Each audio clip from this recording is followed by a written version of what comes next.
किसी ने मुझे एक सवाल भेजा है और शायद ये सवाल मेरी वेबसाइट पर कुछ इस्लामिक डिस्कोर्स को सुनकर उत्पन्न हुआ होगा।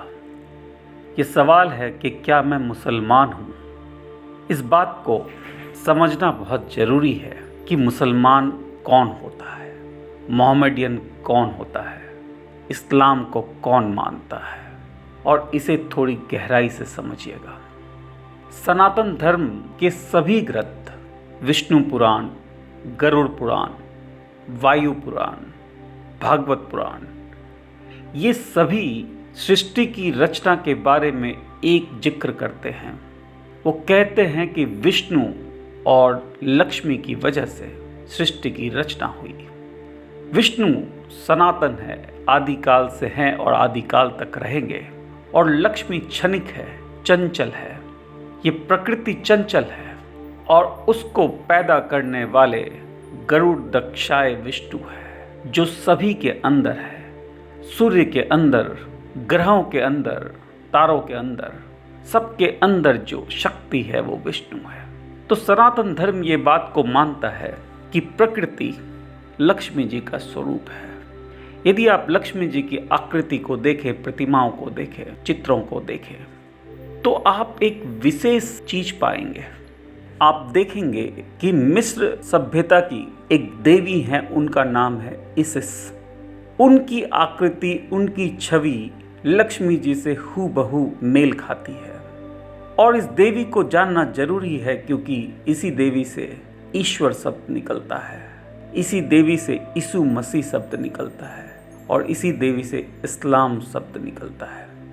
यानी प्रकृति के साथ सौहार्दपूर्ण तरीके से यदि हम अपनी शक्तियों को संचारित करें तो हम पुरुष तक पहुंच सकते हैं, शिव तक पहुंच सकते हैं। यही साधना है, यही योग है। इस्लाम दो शब्दों से बना है, इसिस एवं इलायम। इलायम का मतलब है शिक्षा। तो प्रकृति के साथ सौहार्दपूर्ण तरीके से रहना इस्लाम की सबसे बड़ी सीख है। एक मुसलमान कौन है? जिसका ईमान मूसल की तरह मजबूत हो, जिसकी आस्था प्रगाढ़ हो, वो मुसलमान है। मोहम्मदियन कौन है? जो पैगंबर मोहम्मद की बातों को समझता हो, उसका आदर करता हो और उसको मानने की भरसक कोशिश करता हो, वो मोहम्मदियन है। यदि ये तीन परिभाषाएं मुसलमान को मुसलमान बनाती है, तो इन परिभाषाओं में मैं जरूर आता हूँ। सत्य को धर्म के चश्मे से ना देखें, ये विघ्न पैदा करता है। कुरान शरीफ में जो सबसे ताकतवर सूरा है, उस सूरा का नाम है आयतुल कुर्सी। ये कहती है कि ईश्वर एक है, निराकार है और दयालु है। इस सूरा में जलजले के बाद सभी लोग अल्लाह ताला के दोनों तरफ इकट्ठे हुए। एक तरफ मोमीन इकट्ठे हुए, दूसरी तरफ मुनाफिकून इकट्ठे हुए। जब ईश्वर को मोमीनों ने देखा तो पहचान नहीं पाए। उन्होंने कहा कि आप वैसे नहीं हैं जैसा हम सोचते थे।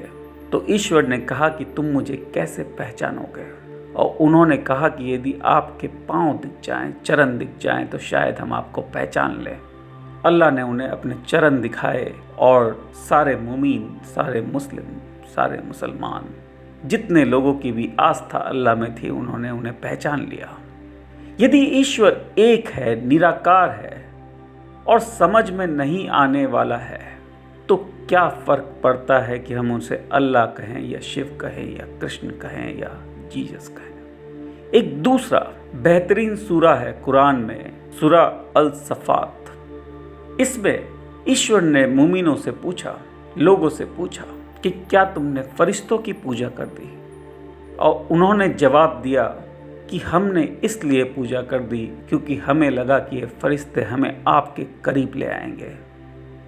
तो ईश्वर ने कहा कि यदि ऐसी बात है तो मैं तुम्हें दंडित नहीं करूंगा।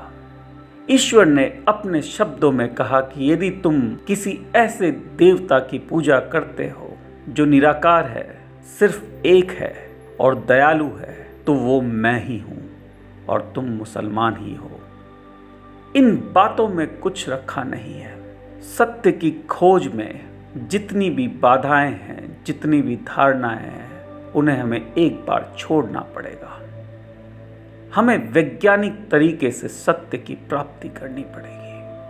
कुरान शरीफ मानव जाति का सबसे नवीनतम ग्रंथ है। इसके अंदर लिखी एक एक आयतें बेहतरीन हैं और मेरी कोशिश रहेगी कि मैं आपको इन सूरा का सही मतलब समझाने का प्रयत्न करूं। आज के लिए इतना ही। धन्यवाद।